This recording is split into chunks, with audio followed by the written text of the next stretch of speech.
Subscribe करें और bell दबाएं ताकि कोई खबर रह न जाए।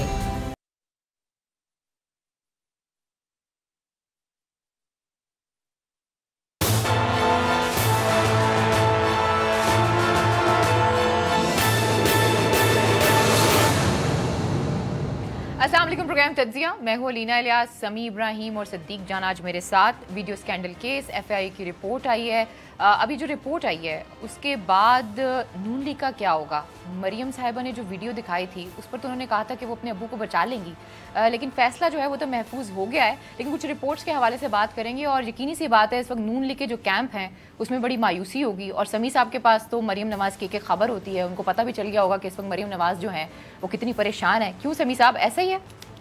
देखिए, मरियम नवाज़ की परेशानी जो है वो तो बिल्कुल वो होंगी परेशान, लेकिन जब वो ये काम कर रही थी मुझे लगता है तब भी उन्हें अंदाज़ा था। लेकिन वो एक सुइसाइडल मिशन पर है, बहुत सारी बातें ऐसी कर रही हैं जो उन्हें नहीं करनी चाहिए, जो पॉलिटिक्स में, जिसे हम पॉलिटिक्स नहीं कहते।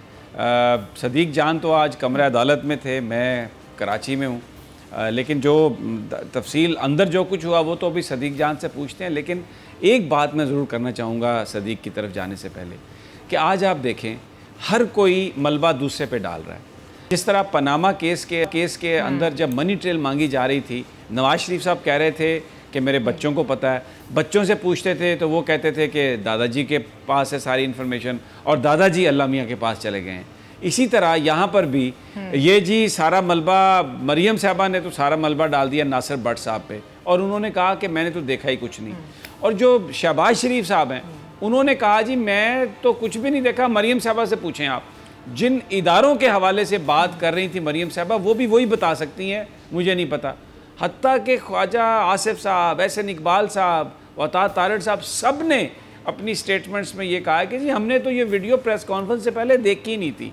और आपको जो आज मैं एक जो हमारे इदारों की जो परफॉर्मेंस है ज़रा उसको देख लें कि एफआईए ने जो असल जो वीडियो है उनके पास नहीं है, ये कॉपी है असल की, उसका ना फोरेंसिक हो सकता है। यानी आप ये देखें कि ये कैसा, और आज जस्टिस काजी जस्टिस अजमत शेख साहब ने भी ये बात कही कि ये कैसा मुल्क है यार, ये कैसे इदारे हैं कि आप इसकी अभी तक असल आपके पास वीडियो नहीं है। वो कहते हैं जी एक वर्कर को आया था, मरियम साहबा कहती हैं, और वो उसके फ़ोन से हमने वो डाउनलोड कर ली, उसके बाद वो चला गया और नासिर भट्ट साहब जो हैं वो लंदन चले गए हैं। अब नासिर भट्ट साहब को कौन पकड़ के लेके आए? तो आज अजमत सईद शेख साहब ने इस हवाले से खासी बात कही, लेकिन जनाब आसिफ सईद खान खोसा उनके भी बड़े ज़बरदस्त रिमार्क्स थे। फ़ैसला महफूज जुमे वाले दिन, जुमा बहुत भारी दिन है लेकिन पाकिस्तानियों के लिए बड़ा मुबारक दिन है, इसलिए कि जो जो फ़ैसले आए हैं उन दिनों में उससे पाकिस्तानी कौम ने सुख का सांस लिया है। और वो जिस माफियूज़ी की हम लोग लपेट में थे, अल्लाह ताला ने उस माफिया की जो गिरें हैं ना वो थोड़ी सी लूज़ करना शुरू की हैं। अब सदीक जान, आप थे कमरा अदालत में आज सुप्रीम कोर्ट ऑफ पाकिस्तान में, तो बताइए कुछ वहाँ पर क्या सूरत हाल थी, अपनी ऑब्जर्वेशंस और शेयर करें कि मूड क्या था, बॉडी लैंग्वेज क्या थी। अनवर मंसूर साहब भी थे अटॉर्नी जनरल वहाँ पर। देखें समी साहब, जो आज रिपोर्ट सुप्रीम कोर्ट के सामने जब रखी गई, एक तो खोसा साहब ने ये कहा कि क्योंकि हमारी जजेस की जिम्मेदारी भी है कि हमने ये डॉक्यूमेंट्स पढ़ने होते हैं, तो उन्होंने कहा कि हमने बड़े एहतियात के साथ इसका एक एक लफ्ज़ पढ़ा है। एक तो आज जो मैं ये समझता हूँ कि सबसे जो अहम ऑब्जर्वेशन थी खोसा साहब की वो ये थी कि उन्होंने कहा कि टाइमिंग आप नोट करें। टाइमिंग ये है कि जब सुप्रीम कोर्ट ये फैसला देती है कि पनामा केस के फैसले में सुप्रीम कोर्ट ये कहती है कि ये रेफरेंसेस दायर किए जाएँ, उसके बाद लाहौर हाई कोर्ट से एक जज साहब को डेपुटेशन पे वफाक में लाया जाता है, वफाक से उनको डेपुटेशन पे ला के उनको एहतसाब अदालत का जज लगाया जाता है। फिर जब एक रेफरेंस का फैसला हो जाता है तो फिर दरख्वास्त देकर और दूसरा जो दूसरे रेफरेंस हैं वो मुंतकिल करवा लिए जाते हैं उस जज साहब के पास। और फिर वो जज साहब भी जो उनका कंडक्ट सामने आ रहा है, वो फैसला सुनाने के बाद वो जज साहब जाके जिसको सज़ा सुनाते हैं उसके घर जाते हैं, उससे मिलते हैं, उसके बेटे को जाके मदीना मिलते हैं, उनसे थ्रेट भी हो रहे हैं, बता भी नहीं रहे, उनसे मिल भी रहे हैं, बातें भी कर रहे हैं। तो खोसा साहब ने कहा कि जज साहब का जो कंडक्ट है उससे तो कहीं पे जाके ये भी लगता है कि शायद ये सारा कुछ प्लांटेड था, ये जज साहब भी प्लांटेड थे, जिस तरह की ये सारी चीज़ें थी। फिर खोसा साहब ने दो जगहों पे, एक पे तो वो काफ़ी जो है वो बरहम नजर आए जब उन्होंने कहा कि इस जज ने जो कुछ किया है, अदलिया के अंदर जो हज़ारों जजेस, जो ईमानदार जजेस हैं, जो मेहनत करने वाले हैं, उनके सर शर्म से झुक गए हैं। उन्होंने वफाकी हुकूमत से भी सवाल किया अनवर मंसूर साहब से ये सवाल किया कि आपने अभी तक इस जज को वफाक से वापस लाहौर हाई कोर्ट के पास क्यों नहीं भेजा, क्योंकि इस जज को वापस भेजा जाएगा तो इस जज के खिलाफ कार्रवाई होगी। खोसा साहब ने कहा कि इस तरह का जज जो खुद माने कि उसकी जो है वो एक गैर अखलाकी वीडियो मौजूद है और उसके ऊपर उसको ब्लैकमेल किया गया, तो उसको कोई भी ब्लैकमेल कर सकता है। ना जाने कितने लोगों ने उसको ब्लैकमेल किया होगा। क्या ऐसा शख्स जज रह सकता है? आपने उसको बिठाया हुआ है, उसको आप तनख्वाह भी दे रहे हैं, कौम के टैक्स के पैसों से आप उसको तनख्वाह भी दे रहे हैं, उसके खिलाफ कार्रवाई भी नहीं हो रही। खोसा साहब ने कहा कि उनको वापस भेजें, क्योंकि हम इस हवाले से बहुत कंसर्न हैं कि इस जज के खिलाफ कार्रवाई होनी चाहिए और वो कार्रवाई तब होगी जब वो जज वापस जाएगा। दूसरा जो समी साहब, वो अजमत सईद शेख साहब की बहुत इंपॉर्टेंट बात थी। एक तो जो आपने बताई, उन्होंने कहा पूरा पाकिस्तान और हम एक ही सवाल पूछ रहे हैं कि इस वीडियो का आपने ऑडिट कराया या नहीं कराया जो प्रेस कॉन्फ्रेंस में दिखाई गई। FIA का भी एक अपना एक मौकफ था, उनका ये कहना था कि जब तक ओरिजिनल वीडियो नहीं आती तब तक उसको ऑडिट नहीं, फोरेंसिक ऑडिट नहीं हो सकता, उसको चेक नहीं किया जा सकता। लेकिन अजमत सईद शेख साहब का कहना यह था कि आप यही भेज देते, शायद इसी के ऊपर उसका फोरेंसिक हो जाता। दूसरी जो सबसे अहम बात अजमत सईद शेख साहब की थी वो ये थी कि एक ऐसी वीडियो जो कि लावारिस है, जिसको कोई ऑन नहीं कर रहा, बंदियाल साहब ने कहा जिन्होंने फ्रॉड की उन्होंने डिसऑन कर दिया, वो वीडियो चलाई गई, पूरे मीडिया ने दिखाई। अजमत सईद शेख साहब ने कहा कि डैमेज तो हो चुका। आज वो वीडियो जो दिखाई गई, जो मरियम सफदर साहिबा ने फातिहाना एक प्रेस कॉन्फ्रेंस की थी, आज उन्होंने डिसऑन कर दी। फिर खोसा साहब की जो इंपॉर्टेंट बात थी वो ये थी कि इस वीडियो का जजा और सजा पे एक ही सूरत में असर हो सकता था, और वो ये था कि जो लोग ये कहते हैं कि जज ब्लैकमेल हुआ और ये फैसला गलत हुआ, वो इस वीडियो को लेकर जाते इस्लामाबाद हाई कोर्ट में, उन्होंने दरखास्त नहीं दी, तो जब तक वो इसको नहीं लेकर जाते तो जजा और सजा पर कोई असर नहीं होगा। क्यों? और फिर खोसा साहब ने वो पढ़ा, खोसा साहब ने कहा कि इस केस के अंदर कोई अजीबो गरीब कहानियां हमारे सामने आ रही हैं कि कैसे ये सारे मामला चल रहे थे, कि जैसे जज को लाया गया, लगाया गया, फिर उससे मुलाकातें हुई, उसको थ्रेट किया गया, उसको खरीदने की कोशिश की गई, ये सारा। और फिर खोसा साहब ने कहा कि ये भी हमारे लिए जो है वो बड़ा हैरान कुन है कि जो वीडियो दिखाने वाले हैं वो उसको डिसऑन कर देते हैं, वो उसको इस्लामाबाद हाई कोर्ट में नहीं लेके जाते जहां पे उसका फायदा हो सकता है। जो लोग वीडियो दिखाने वाले थे उन्होंने डिसऑन कर दिया, लेकिन जज साहब के अपने एफिडेविट में है, उन्होंने क्या खुफिया तौर पर जो है वो रिकॉर्डिंग भी हुई है और ना उन्होंने इस वीडियो की तरदीद की। आखिर में मैं ये आपको बता दूं, खोसा साहब ने ये कहा है कि हमने जो आपने कहा कि केस किस तरफ जाता हुआ नजर आ रहा है, जो फैसला महफूज हुआ है, इसमें आज वाजे कर दिया। उन्होंने कहा 3 चीजें हैं।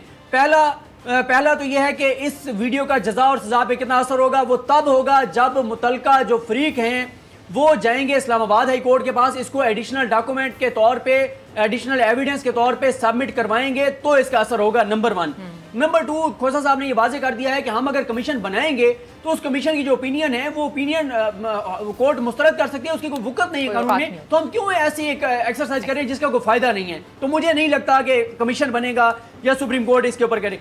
तीसरी जो बात है वो उन्होंने कहा है कि पैमरा के लॉज मौजूद हैं, जो प्राइवेसी के लॉज मौजूद हैं, साइबर क्राइम के लॉज मौजूद हैं, तो कानून अपना रास्ता खुद बनाए, जो आपने कार्रवाई करनी है वो करें। तीसरा जो उन्होंने कहा है कि जो जज का मिसकंडक्ट है उसके ऊपर भरपूर कार्रवाई होगी, इसके ऊपर हम किसी तरह का कोई कंप्रोमाइज नहीं करेंगे। नहीं, आपने कहा ओरिजिनल, एक और भी आज एक सवाल किया गया ओरिजिनल वीडियो के हवाले से, तो वो जिनको पकड़ा हुआ है, जिन्होंने यहाँ पे, जिन्होंने तारिक साहब है उनका नाम ना, जिनको पकड़ा था, तो उनके पास से वो चीजें नहीं मिली, वीडियो।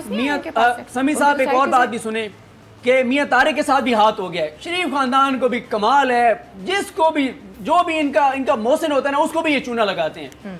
उसको क्या है, इन्होंने चूना लगाया, जो उसको वो गाड़ी दी वो भी उसका इंजन, चेसिस नंबर वो सारा टेम्पर्ड है, जैसे वो ट्रस्ट डीड थी मरियम साहिबा की फेक, और फिर उनको जो चेक दिया वो भी बाउंस हो गया। यानी मियां तारिक को भी इस्तेमाल करके उसको भी चूना लगा दिया। तो बाकी मियां तारिक के पास से जो जज साहब की वीडियो 2002 से 2003 के दरमियान गैर अखलाकी वीडियो थी, उसका ऑडिट हो चुका है, वो ओरिजिनल है, जज साहब खुद भी मान रहे हैं। और इसलिए खोसा साहब ने बहुत बरहमी का इजहार किया कि एक जज खुद मान रहे हैं कि 2002 से 2003 तक मेरी वीडियो है गैर अखलाकी। उन्होंने कहा ऐसे शख्स को किसी सूरत भी जज नहीं रहना चाहिए, लेकिन ये इख्तियार क्योंकि लाहौर हाई कोर्ट का है, उन्होंने कहा इनको वापस भेजें, कमिटमेंट दें हमें कि इनको आप वापस भेजेंगे, और जब ये वापस जाएंगे तो लाहौर हाई कोर्ट इनके खिलाफ कार्रवाई करेगा, जो भी महकमाना कार्रवाई इनके खिलाफ हो सकती है। ठीक है। अच्छा, लेकिन सदीक जान मुझे ये बताओ, ये कहानी कोई एक जज की तो नहीं है। देखिए अब कितने माफियाज हैं पाकिस्तान में, और कितने जजों की टेपें बन रही होंगी, कितने, मुझे ये बताएं कि ये 2003 की 2002 की ये वीडियो है, और ये मियां तारिक साहब के बारे में ये है कि इन्होंने अपने भाई को बरी करवाया। ये कौन सा मुल्क है जिसमें हम रहते हैं? ये कौन सा निज़ाम है जो लोगों को हम कहते हैं कि इंसाफ दे रहा है? मुझे ये बताएं कि और कितने, ये तो एक चीज़ सामने आ गई मियां तारिक, और कितने लोगों के साथ उन्होंने कंप्रोमाइज़ किए होंगे, और इस तरह और कितने लोग हैं जो फिर रहे हैं। ये 10 साल पुरानी वीडियो मार्केट में मौजूद है। हमारे जो इदारे जिनका काम है कि वो इन चीज़ों पे नज़र रखें, लोगों को सही शफाफ क़यादत फ़राहम करने में मुआवन और मददगार साबित हों, क्या ये उनके ऊपर कोई सवाल नहीं है? आप एक केस तो आ गया, जज अरशद मलिक की कहानी एक साइड पे छोड़ें, मुझे ये बताएं कि ये जो पाकिस्तान की जो इस वक्त सारा सिस्टम जो चल रहा है जिस तरह, फिर इसके ऊपर कोई एतमाद बंदा कैसे करे, मुझे बताएं आप सदीक जान। क्या ये सवाल संजीदा सवाल नहीं है? और आज आप मुझे ये बताएं, ये अब FIA क्या कह रही है कि जनाब हमारे पास ओरिजिनल टेप नहीं है, बंदा बाहर भाग गया है, इसलिए कि इस केस में भी बहुत बड़े बड़े लोग इन्वॉल्व हैं ना। अगर कोई गरीब का बाल होता या किसी गरीब की कहानी होती तो क्या इस तरह ये प्रोलॉन्ग करती, इस तरह से बात होती? अब वो बंदा देखिए ना, एक काबिल इतराज़ वीडियो भी है अरशद मलिक की, मैंने देखी है, वो जो मियां तारिक ने बनाई। मुझे ये बताएं कि ऐसा शख्स क्या अभी तक वो जज है यार? अभी कहा जा रहा है कि मिसकंडक्ट की उसके खिलाफ कार्रवाई होगी। ये हम पैसे वापस लेके आएंगे, लुटेरों से वापस लेके आएंगे, उसको पकड़ेंगे। ये कान पक गए सुनते सुनते। मैं आपको बताऊं, ये बेचारे तहरीक इंसाफ के लोग फ़ोन करते हैं, वो नौजवान जो नज़रियाती नौजवान है, जिन्होंने पूरी अपनी ज़िंदगी गुजार दी, 20 साल खान साहब के साथ गुजार दिए। इस वक्त खान साहब की गवर्नमेंट है, वजारत कानून उनके अंडर है। मुझे ये बताएं क्यों ये आज जज साहब को ज़रूरत आई ये कहने की, उन्हें पेश आई कि आपने इनको वापस नहीं भेजा? ये क्या, ये कहाँ, मुझे बताइए ना। फिर माजी के हुक्मरानों में और अब जो इदारे जिस तरह काम कर रहे हैं, ये वजारत कानून, ये इसमें क्या फ़र्क है? मुझे बताएं आप। प्रोटेक्ट कर रहे हैं बेईमान लोगों को। समी साहब, जी सदीक। समी साहब, इसमें सुप्रीम कोर्ट में आज ये बात हुई है कि FIA ने रूटीन की कार्रवाई इसमें की है, सवालनामे भेज दिए, जवाब मंगवा लिए, बात ख़त्म। मुझे इस पे बहुत हैरत है समी साहब कि मियां तारिक जो है, जो आपने बात की वो बिल्कुल दुरुस्त है कि मियां तारिक एक आम बंदा है ना, उसके घर तो आपने छापा मारा और वहां से ओरिजिनल वीडियो रिकवर भी हो गई 2002 से 2003 वाली। आप जाती उम्र पे क्यों नहीं छापा मार सकते? आप मॉडल टाउन जोन की रिहाइश वहां छापा क्यों नहीं मार सकते? एहसन इकबाल साहब को आप क्यों नहीं पकड़ सकते? ख्वाजा आसिफ को आप क्यों नहीं पकड़ सकते? आप वो आपने कराची में देखा है, वो जो बच्चा जो है जो 600 रुपए की उसने चोरी की और उसको मॉब ने वहां पे मार दिया, ठीक है। और वैसे भी आप कोई भी जो छोटी मोटी चोरी करता है उसको दें किसी थानेदार के हवाले करें, 1 घंटे में वो भी मान लेते जो उसने नहीं किया होता। देते किसी के हवाले करते ही FIA वाले, एहसन इकबाल साहब को जो इनकी पंजाब पुलिस बनाई है शहबाज शरीफ साहब ने, उनके हवाले करते, 1 घंटे के अंदर अंदर ओरिजिनल वीडियो रिकवर हो जानी थी। कोई छापा FIA ने नहीं मारा, सवालनामे भेजे हैं, जवाब मंगवा लिए हैं, रूटीन की कार्रवाई थी। ये बात आपकी दुरुस्त है, इससे लोगों का एतमाद कम होता है इदारों के ऊपर। इतना बड़ा एक स्कैम हुआ, इतना बड़ा एक काम हुआ, जुडिशरी अपने जज के हवाले से इतने ओपन रिमार्क्स दे रही है। आप जानते हैं खोसा साहब को किस तरह से वो हालांकि मोहताज रहते हैं। आप कहना चाह रहे हैं कि इदारे काम नहीं कर रहे इस केस में? आप ये कह रहे हैं FIA के पास 3 हफ्ते का टाइम था और उन्होंने सीरियस नहीं लिया इस मैटर को? मेरा ख्याल है बिल्कुल उस तरह उन्होंने नहीं किया। छापे मार के आप अंदर करें ख्वाजा आसिफ साहब को और एहसन इकबाल साहब को, बाकी जो वहां प्रेस कॉन्फ्रेंस बैठे थे शहबाज शरीफ साहब को। लेकिन मुझे ये लगता है सदीक साहब, अब ये दो फेलियर हुए। मैं आपसे अर्ज करना चाहता हूँ, बड़ा खुल के ये बात होगी। अब एनफ इज़ एनफ। वो ये देखें, IGI केस था, उसमें सुप्रीम कोर्ट ऑफ पाकिस्तान ने एक फ़ैसला दिया, तारीख साज फैसला। उसमें इन्वेस्टिगेशन FIA ने करनी थी और मुझे ये बड़ा अफसोस है कि तहरीक इंसाफ की हुकूमत में FIA ने जाके सुप्रीम कोर्ट में ये कहा कि जनाब हम कोई एविडेंस नहीं पकड़ सकते। यानी एफिडेविट्स हैं दुरानी साहब का कि जी मैंने पैसे दिए, ठीक है, जो पैसे देने वाला है वो कह रहा है मैंने पैसे दिए, जिसने पैसे बांटे उसका बयान है कि मैंने पैसे बांटे। FIA कह रही है जी हमारे पास सबूत नहीं है इस बड़े, और ये कहाँ ये जवाब सबमिट हो रहा है? तहरीक इंसाफ की गवर्नमेंट में। और FIA किसके अंडर है? वजारत दाखिला के अंडर। और कौन है फुल फ्लेज वजीर दाखिला? वो इमरान खान साहब, खुद वजीर आजम वजीर आजम इमरान खान के अंडर, ठीक है। Shahryar Afridi minister of state, कोई उनका इख्तियार नहीं था। मैं ये एक सवाल कर रहा हूँ, देखें अब साल 1 हो गया गवर्नमेंट को बने हुए, परफॉर्मेंस पर बात होगी, हमें किसी की नीयत पे शक नहीं मैं कर रहा, लेकिन मुझे ये बात बताएं आप कि आपके अंडर है वजारत दाखिला और वो कोई जो बड़े लोग हैं जिन्होंने पैसे लिए इस मुल्क में सियासत को बर्बाद किया, उनके खिलाफ कोई कार्रवाई नहीं हो रही। फिर इस पर भी रुक जाए। अभी ये वाक़या, अभी एजाज शाह साहब जो हैं वो वजीर दाखिला हैं, वो कौमी असम्बली में ये तो कहते हैं इनको देख के अपोजिशन को कि तुहाड़ियां मैं सारियां कसरां कट देंगा। लेकिन एजाज शाह साहब, ये क्या आप कर रहे हैं? क्या इस कौम को, क्या ये जो मुल्क या यहाँ के जो लोग हैं उनको फिर नया पाकिस्तान सिर्फ ख्वाबों में नजर आएगा? ये वो सिर्फ हम बस एक नारेबाजी करते रहेंगे? आप कितने शर्म की बात है कि एक जज की वीडियो, और वो काबिल एतराज़ वीडियो 2003 में जो बनी, जिसकी बुनियाद पर वो मुसलसल ब्लैकमेल होता रहा, वो जज रहा इतना अरसा, और अब FIA ने आके ये कह दिया कि जनाब वो तो बंदा ही नहीं है, हमारे पास तो असल ही नहीं है। और सही कहा आजमत सईद शेख साहब ने कि पूरे पाकिस्तान के पास वो वीडियो है, आपके पास नहीं है ये वीडियो। ये बड़े लोगों को कभी, सदीक जान, मेरा सवाल ये है, कोई इनको हाथ डालेगा? जेल में जाएं तो एयर कंडीशनर्स, जेल में जाएं तो इनके बेडरूम, जेल में जाएं तो इनके अपने कुक, जेल में जाएं तो पूरा प्रोटोकॉल, बुलेट प्रूफ गाड़ियां, रेस्ट हाउस बना दिया जाता है, चाहे कोई पॉलिटिकल लोग हो, चाहे कोई और लोग हो। मुझे देखें, किसी बंदे को, वो एक और भी स्कैंडल हुआ था जज के बेटे का, इफ्तिखार चौधरी साहब का, अरसलान का, उसमें भी क्या हुआ था? ये जो मर्जी करें, वीडियो बनाएं, बने, ब्लैकमेल हो, ब्लैकमेल करें, ये जो बड़े आदमी की खेल है उसमें तो कोई फर्क नहीं पड़ रहा। सदीक जान, ये बिल्कुल आप दुरुस्त कह रहे हैं। और वो जो आपने IGI की बात की, उस केस के ऊपर इमरान खान साहब के 6-7 बयानात मौजूद हैं। वो हमेशा ये कहते थे कि अगर आप IGI केस के ऊपर तहकीकात कर लें, जो सुप्रीम कोर्ट ने कहा था, तो इमरान खान साहब कहते थे कि जिन इदारों के बारे में कहा जाता है कि वो सियासत में असर अंदाज होते हैं, मुदाखलत करते हैं, तो वो मुदाखलत बंद हो जाएगी। और आइडियल सिचुएशन थी, एक बड़ा मौका था इमरान खान साहब के पास कि वो वज़ीर आज़म हैं, और जब उस वक्त ये FIA ने जवाब जमा कराया था, उस वक्त वो बरह रास्त इमरान खान के अंडर थे, इमरान खान साहब के पास थी वज़ारत दाखिला, एजाज शाह साहब तो आप आए। उस वक्त FIA ने लिख के दिया कि जी हम नहीं कर सकते। हाँ, और इमरान खान साहब और हुकूमत को पता ही नहीं है। बाद में उनके वज़रा बयान दे रहे हैं, नहीं ये होगा वो होगा, उसके बाद भी कुछ नहीं हुआ।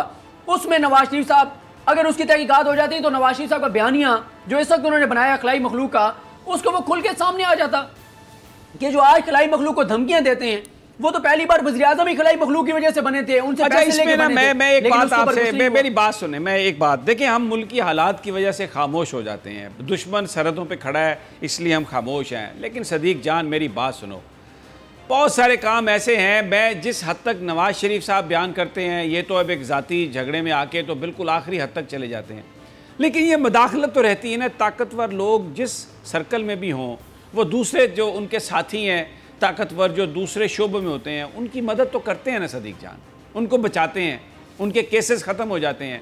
अब ये मुझे बताइए, ये जो सारा मामला जिसने किया कराया, अब एजाज शाह साहब इस वक्त वज़ीर दाखिला है ना, तो वो क्या अब FIA ने और बशीर मेमन एक बड़े, मैं समझता हूँ एक अच्छे ऑफिसर हैं, लेकिन यार मुझे बताएं कि आप जाके कह रहे हैं कि भाई हमने तो, हमारे पास तो टेप ही नहीं है। इससे बड़ा मजाक हो सकता है पाकिस्तानी कौम के साथ? फिर किस पर आप एतबार करेंगे? कौन सा इदारा है जो परफॉर्म कर रहा है, मुझे बताएं आप। जो FIA की बात की ना समी साहब, वो ज़रा टेक्निकल पॉइंट है।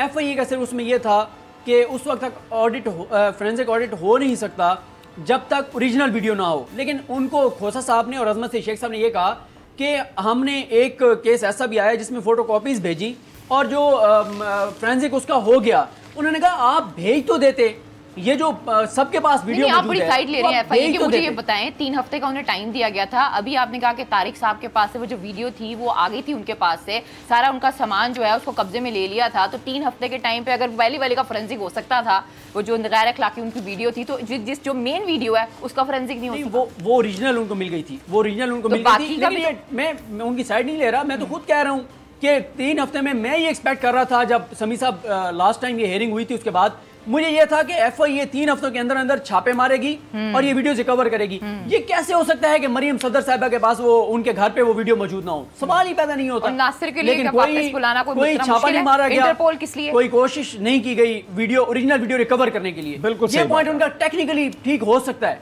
लेकिन कोशिश नहीं की ओरिजिनल वीडियो रिकवर करने के लिए। मैं ये कहता हूँ कि बस ये इस मुल्क में ये ख्वाब है, अभी तक ये ख्वाब है कि कोई लुटेरा, उससे हम दौलत वापस ले लें, कोई बड़ा आदमी कभी उसको सज़ा हो, और कोई बड़ा आदमी अगर जेल जाए तो वाकई उसे पता चले कि वो जेल में आया है। यहाँ पे अगर AC नहीं है तो कूलर मिल जाते हैं, अगर बेड नहीं है तो गद्दे मिल जाते हैं, कुर्सी मेज़ मिल जाती है, TV नहीं है तो रेडियो मिल जाता है, पूरी उनकी अपनी मर्ज़ी के खाने मिलते हैं। इस मुल्क में एक मजाक बना दिया गया है। अब एक चीज़ और आ गई है, देखें 1 साल तक तो ये सुन लिया, आगे भी कुछ देर और सुन लेंगे कि जी माजी में सब कुछ हुआ था, उसका खमियाजा भुगत रहे हैं। भाई अब आपने किया क्या है? अब सवाल ये आना सदीक जान, ये आप गली में जाएं, मोहल्ले में जाएं, ये मैं अभी कराची में हूँ, यहाँ पर जो लोगों की सूरत हाल है, जिस तरह पानी अभी तक खड़ा है, जिस तरह इंसान जो हैं वो जानवरों से बदतर ज़िंदगी गुजारने पर मजबूर हैं, और ये सियासतदान वो अली ज़ैदी साहब हैं या मेयर वसीम अख्तर साहब हैं या सईद गनी साहब हैं, इनको अपनी स्टेटमेंट्स टीवी पर बैठकर जोकरों की तरह बातें करना, लोगों का मजाक उड़ाना। पाकिस्तान के 22 करोड़ लोग जो इस्लाम के नाम पर यहाँ पर कायद आज़म के वादे पर आए, कभी मुहाजिरों का मजाक उड़ाते हैं, कहते हैं जी आप तो ज़बरदस्ती भगा दिए गए थे, कभी कहते हैं ये सिंधियों ने और ये बांग्लादेशियों ने बनाया, कभी कुछ। एक जुल्म है जो पाकिस्तान के लोगों पर यह बर्पा किया इन लोगों ने, जिन लोगों से मोहब्बत की पाकिस्तान के लोगों ने, जिन लोगों को वोट दिए पाकिस्तान के लोगों ने। ये सारे वो लोग हैं जो कहते हैं जी वोट की इज्जत करो, लेकिन ये खुद क्या कर रहे हैं? खुद ये कितनी वोट की इज्जत कर रहे हैं, मुझे आप ये बताएं।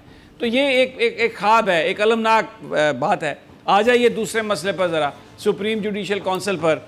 अब वो एक रेफरेंस तो खारिज हो गया, इसलिए खारिज हो गया कि वो जो खतूत लिखे काजी फायज़ ईसा साहब ने, वो वकील साहब ये साबित नहीं कर सके सुप्रीम जुडिशल काउंसिल के सामने कि ये काजी फायज़ ईसा साहब ने खुद लीक किए हैं, जिस बुनियाद पर इशू ये रहा कि अगर एक जज साहब प्राइवेट लेटर लिखते हैं प्रेसिडेंट साहब को और वो उसको लीक नहीं करते, तो फिर एक वो लेटर तो प्राइवेट लिख सकते हैं, भले कंटेंट जो मर्जी उसमें हो। अगर ये वकील साहब साबित कर देते कि जनाब वो उन्होंने खुद लीक किए हैं कंटेंट, तो फिर तो ये एक बनता था कि उसकी बुनियाद पर जो बदनामी हुई, जो स्कैंडल हुए, उसमें काजी फायज़ ईसा साहब का हाथ है। लेकिन सवाल मेरा आपसे ये है, जो पूरी तफसील बताई है मीटिंग की जनाब आसिफ सईद खोसा ने, उसके मुताबिक तो जस्टिस काजी फायज़ ईसा साहब ने वो रेफरेंस पढ़ भी लिया था, उसके नोट्स भी बना लिए थे।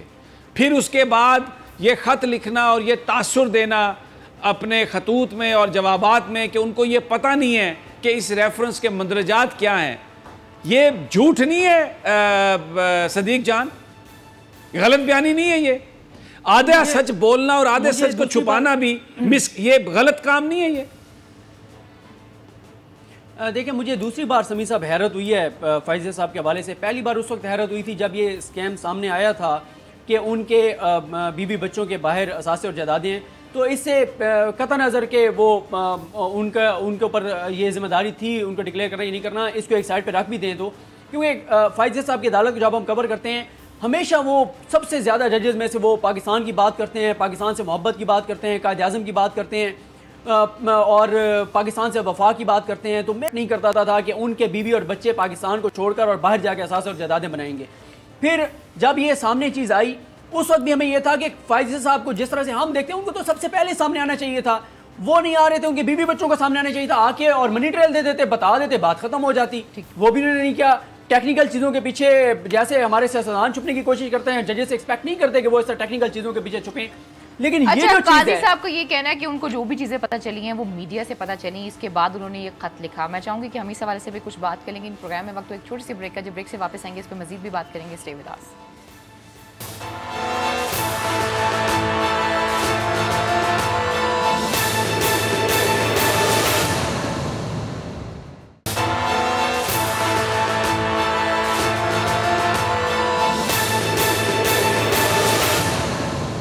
वेलकम बैक नाज़रीन, तो फिर आपको खुशामदीद कहते हैं। और ब्रेक पे जाने से पहले मैंने एक सवाल किया था कि काजी साहब का ये कहना है कि मीडिया से उन्हें पता चला, फिर उन्होंने ख़त लिखा। लेकिन चीफ जस्टिस ऑफ पाकिस्तान जो है वो ये कह चुके हैं इस हवाले से कि अगर कुछ ऐसा इशू होता है तो काजी साहब को प्रेसिडेंट को ख़त नहीं लिखना चाहिए था, बल्कि उन्हें जो काउंसिल है उस तरफ रुजू करना चाहिए था। जी सदीक जान। जिस तरह हम ब्रेक पे जाने से पहले बात कर रहे थे कि काजी साहब को भी, जैसे समी साहब ने भी कहा कि मुकम्मल सच बताना चाहिए था, और जो उन्होंने बात बताई वो आधा सच था, उसको अब खोसा साहब ने मुकम्मल किया है।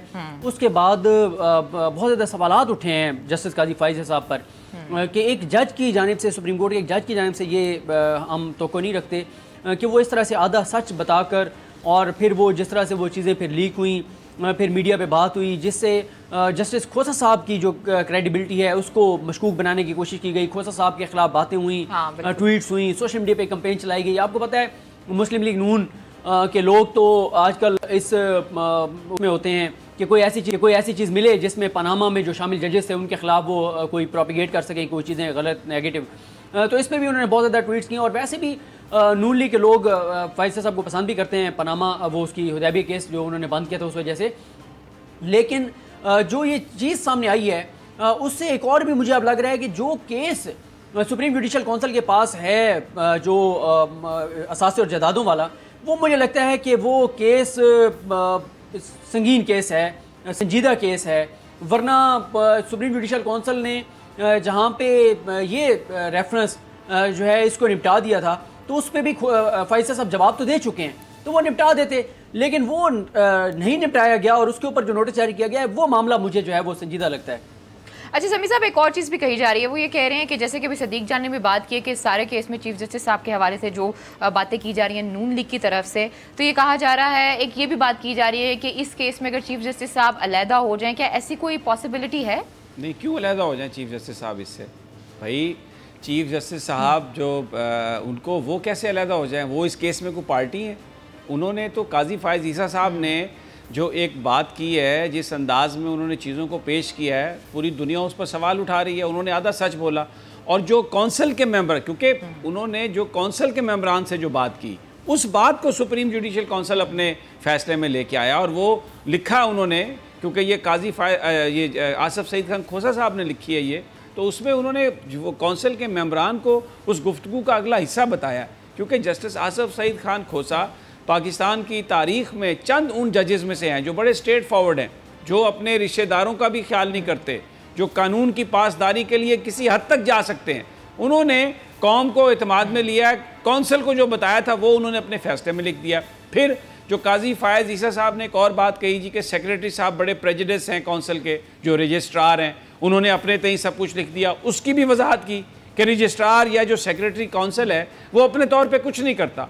फिर जस्टिस आसफ सईद खान खोसा ने अपनी जो गुफ्तगू है जस्टिस अजमत सईद शेख साहब, जो सीनियर तरीन मेंबर हैं काउंसिल के, उनसे जो गुफ्तगू है उसका हवाला बीच में दिया। तो आसफ सईद खान खोसा, देखें, नून लीग लाइक हाउंड्स वो उनके पीछे भागती है, इसलिए कि माफिया जो है उसको फारग किया इन पनामा के बहादुर जजेस ने, जिनको हम ब्रेव सन्स ऑफ पाकिस्तान कहते हैं। और ये उनके लिए ये मौके बहाने ढूंढते हैं, उनका मीडिया, ये सब लोग, और ये इस तरह उनके ऊपर कीचड़ उछालने की कोशिश करते हैं, ऐसा माहौल बनाने की कोशिश करते हैं। ये कतई तौर पे गलत है। जस्टिस का जो ये सुप्रीम जुडिशल काउंसिल है, देखें, इतना उन्होंने ये अच्छा डिसीजन लिया है। उन्होंने कहा कि क्योंकि जो जिसने ये रेफरेंस फाइल किया था खतूत वाला, वो खुद ये कह रहे हैं कि मेरे पास एविडेंस नहीं है कि ये ख़त इन्होंने लीक किए हैं। अगर ये ख़त लीक होते तो कौंसिल अपने फैसले में लिख रही है कि ये मिसकंडक्ट के बारे में आ सकती थी ये बात। तो देखें, वो तो हर हालत में बेनिफिट ऑफ डाउट, क्योंकि कहते हैं जो मुलज़म है, जिसके ऊपर ये चार्जेस हैं, जिसके ऊपर कोई इल्ज़ाम है, वो बेनिफिट ऑफ डाउट उसी को जाता है। तो ये इतना बड़ा बेनिफिट ऑफ डाउट उन्होंने दिया है। और उन खतूत के हवाले से जो चीज़ें हैं, जो कंटेंट हैं, खुद कौंसिल ने लिखा है इसमें कि वो आधा सच उन्होंने बताया, लेकिन इसके बावजूद काजी फायज़ ईसा साहब को उन्होंने कहा कि नहीं, इन पर ये चार्जेस नहीं बनते मिसकंडक्ट के। तो ये तो इतना ट्रांसपेरेंटली ये सुप्रीम जुडिशल काउंसिल काम कर रही है। इतना मैं समझता हूँ कि ये वो जजेस हैं जिनका कंडक्ट देख के हमारे सर फ़ख्र से बुलंद हो जाते हैं कि ये वो बहादुर जजेस हैं जिन्होंने पाकिस्तान के अंदर एक आखिरी लास्ट होप। और मैं आपको बताऊँ, आज मैं आपको बता रहा हूँ सदीक जान, इंशाअल्लाह ताला कल हम एक स्पेशल प्रोग्राम करेंगे। ये जो कुरंग रिवर की सफाई का आज खुद नोटिस था, और ये जो बनी गाला जिसकी रेगुलराइजेशन का इशू था, कल आपको बताएंगे कि कौन बनी गाला की रेगुलराइजेशन नहीं होने देता। और प्राइम मिनिस्टर इमरान खान का घर है बनी गाला में, उनकी नाक के नीचे जो लोग ये हरकतें कर रहे हैं, और सुप्रीम कोर्ट के अहकामात इन्होंने हवा में उड़ा दिए। कल पूरा वो केस उसके, और मैं आपको एक बात बताऊं, सुप्रीम कोर्ट के आर्डर के बावजूद आज भी 2 घर मौजूद हैं कुरंग नाले पर। कल उनकी फुटेज हम दिखाएंगे, ज़रा मालूम करें वो कौन से बाअसर लोग हैं जिनके वो घर हैं, और क्यों बनी गाला को रेगुलराइज नहीं किया जाता। लोगों ने वहाँ से कल ये भी पूरा कच्चा छट्टा बताया। बेसिकली देखें, बात ये है, जो ब्रेक पर जाने से पहले हमने बात की थी सदीक जान, उम्मीद कहाँ पे है? लोग मर गए, लोगों ने जाने दे दी अपनी, सिर्फ इसलिए कि नया पाकिस्तान बन जाए, इसलिए कि कानून एक हो जाए बड़े और गरीब के लिए। लेकिन आज भी कानून बड़े के लिए और है, गरीब के लिए और। जी सिद्दीक साहब आपसे देखें समी साहब, मैं एक और बात आपको बताऊं, आप भी मौजूद थे जब ये हम बातें सुन रहे थे, हमारे कुछ खूनी लिबरल्स और ये जो एक माफिया है हमारे मीडिया के अंदर भी, ये कहा जा रहा था जब ये सदर को ख़त लिखने वाला एक रेफरेंस दायर हुआ और नोटिस जारी हुआ था फाइज़ साहब को, तो ये यहाँ पे कहा गया, इस्लामाबाद में बहुत लोगों ने ये बात की जिनका काम है इस तरह के र्यूमर्स और इस तरह की खबरें फैलाना। उन्होंने कहा कि क्योंकि एक मुक़्तदर इदारे की जानिब से खोसा साहब को ये कहा गया है कि आप फाइज़ साहब को फारिग करें, तो उन्होंने कहा कि वो जो केस है उनका जो उसमें तो एविडेंस आना है, लंबा काम होगा, तो इसके ऊपर नोटिस जारी करके इनको निकाल देते हैं और अजमत से शेख साहब के जाने से पहले फाइज़ साहब को फारिग कर दिया जाएगा 27 अगस्त से पहले। ये बहुत ज़्यादा खबर जो है वो बहुत सारे लोगों ने की, लेकिन उन लोगों के भी मुंह पे ये तमाचा है, क्योंकि हम तो खुद ये कह रहे थे कि जस्टिस आसिफ सईद खान खोसा, 2 केसेस ऐसे बड़े हैं जिसमें मजहबी तबका जो है ना, जब वो उठ खड़ा होता है तो बड़ा मुश्किल होता है जजेस के लिए फैसला करना। मुमताज़ कादरी का केस हो, आसिया बीबी का केस, उसमें फैसले पढ़ लें खोसा साहब के। मैं हमेशा ये कहता हूँ कि खोसा साहब वो जज हैं कि पूरा पाकिस्तान एक चीज़ के ऊपर खड़ा हो जाए ना कि खोसा साहब ये करें। अगर वो खोसा साहब ये समझते हैं कि कानून के मुताबिक वो नहीं है तो खोसा साहब नहीं करेंगे, चाहे पूरा पाकिस्तान खड़ा हो जाए। और अगर पूरा पाकिस्तान कह रहा हो कि ये चीज़ वो ना करें और अगर कानून के मुताबिक वो होगी तो वो करेंगे। जो अगला रेफरेंस है वो भी अगर खोसा साहब के होते हुए डिसाइड हुआ फाइज़ साहब का, तो वो भी इसी तरह होगा, चाहे वकला तंजीमें धमकियाँ दे लें, चाहे कोई और उनको दबाव उनके ऊपर डाल दे, कुछ भी कर लें, लेकिन वो फैसला वो करेंगे जो कानून के मुताबिक होगा। तो ये उन लोगों को जवाब मिल गया है जो ये कह रहे थे कि आसिफ सईद खान खोसा 27-28 अगस्त से पहले पहले फाइज़ साहब को निकाल देंगे, घर भेज देंगे। बिल्कुल सही कह रहे हैं आप। अलीना, अगर आपके पास टाइम है तो वो जो प्रेसिडेंट ट्रंप ने जो गुफ्तगू की है उस पर बात कर लें। जी sir, please over to you. बल्कि आप ही इस पे कमेंट कर दें, आपका क्या ख्याल है कि नरेंद्र मोदी के साथ जो 30 मिनट गुफ्तगू हुई है जनाब डोनाल्ड ट्रंप की, उसके जो सामने आए हैं मुंदरजात, उसमें तो नरेंद्र मोदी साहब बड़े वावेला करते हुए नज़र आ रहे हैं। वो देखें जी, पाकिस्तान इतने सख्त बयान दे रहा है, ये ज़रा इमरान खान साहब को समझाएं, ये ज़रा कमर जावेद बाजवा साहब को समझाएं, ये तो बहुत मामला जो ख़राब है। ये आपने उनका जो रीड आउट है, मैंने वो पढ़ा है, जिसमें जो ऑफिशियली बताया गया है कि क्या कहा नरेंद्र मोदी ने। जी अलीना। सर बेसिकली नरेंद्र मोदी ने जो कहना था और जो करना था वो वहाँ पर कर चुका है, वो हमारे सामने ही है। लेकिन बात ये है कि अब हमें क्या करना है। काफ़ी दिनों के बाद अचानक से जाकर आपको याद आ गया कि आपने डोनाल्ड ट्रंप को फ़ोन करना है, चले फ़ोन हो गया, उसके बाद उसने ट्वीट कर दी। लेकिन आगे का हमारा लाहे अमल क्या होगा? क्योंकि इस वक्त भी जब मैं आपसे ये बात कर रही हूँ तो कश्मीर में किसी ना किसी को शहीद किया जा रहा है, किसी ना किसी की आबरू रेजी की जा रही है। बात यह है कि अगर इंटरनेशनल कम्युनिटी डली भी है, अब अपने आगे जाना किस तरफ है, हमें ये देखना है। और मोदी की आप जो बात करते हैं, जैसे कि मैंने हमेशा से मैं कहती हूँ, वो एक टेररिस्ट है। टेररिस्ट की आप किसी भी बात के ऊपर यकीन नहीं रख सकते। वो अपने एजेंडे के साथ आए। हम कितनी दफ़ा प्रोग्राम में ये बात कर चुके हैं, आपने उसकी पुरानी पिक्चर्स भी दिखाई हैं, जब वो बहुत यंग था, मुक्ति बानी में था, सारा था, उसका एक माइंड सेट है। वो अगर इस वक्त भी अगर उसने ट्रंप से बात की है तो वो सिर्फ धोखा दे रहा है, इसके अलावा कुछ भी नहीं हो रहा। अगर आपने कुछ करना है तो आप प्रॉपर तरीके से जो होता है चीज़ों को आप लेके चलें, ठोस इकदाम करें। अगर आप ठोस इकदाम नहीं ना करेंगे तो फिर आपको मुंह की खानी पड़ेगी, मेरा ये मानना है। जी सिद्दीक जान, आप क्या कहेंगे इस हवाले से? मेरा ये ख्याल है कि ये जो ट्रंप को उन्होंने शिकायतें लगाई हैं मोदी ने, मेरा ये ख्याल है कि एक तो समी साहब इंडिया ने जब ये कश्मीर के हवाले से जो फैसला किया 370 का और 35A का, उन्हें भी ये पता था कि पाकिस्तान मुआशी तौर पे कितना कमज़ोर हो चुका है, पाकिस्तान में अंदरूनी हालात क्या हैं, तब उन्होंने ये चीज़ की थी।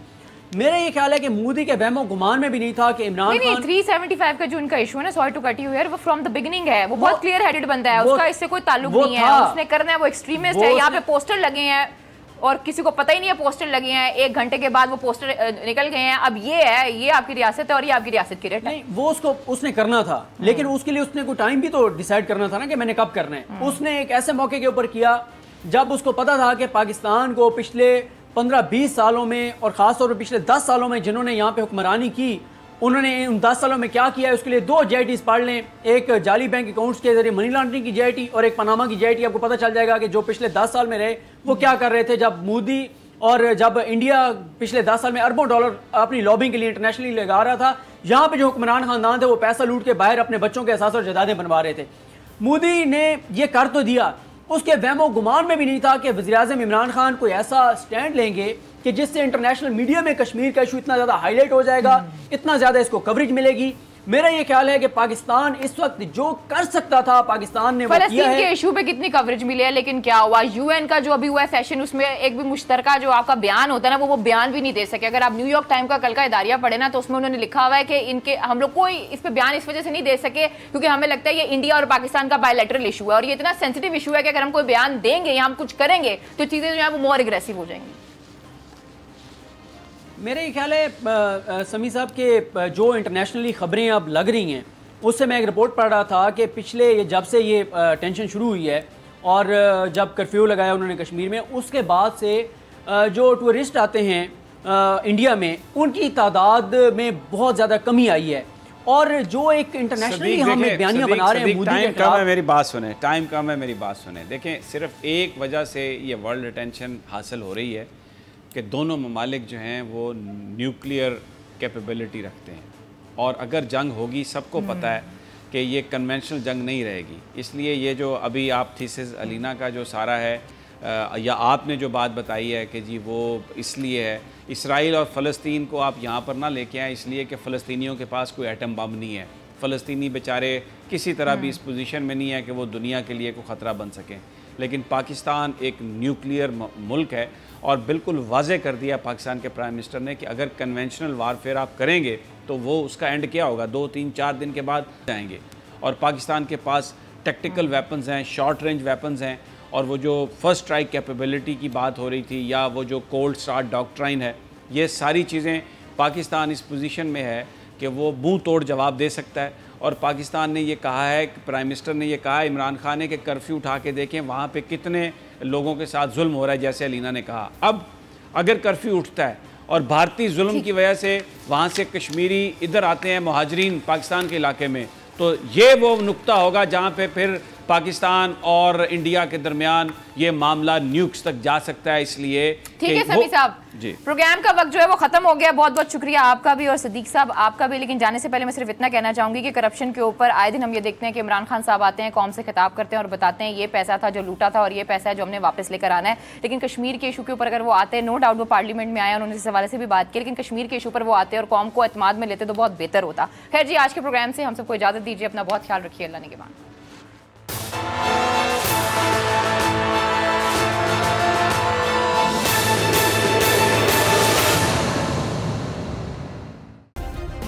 सब्सक्राइब करें और बेल दबाएं ताकि कोई खबर रह न जाए।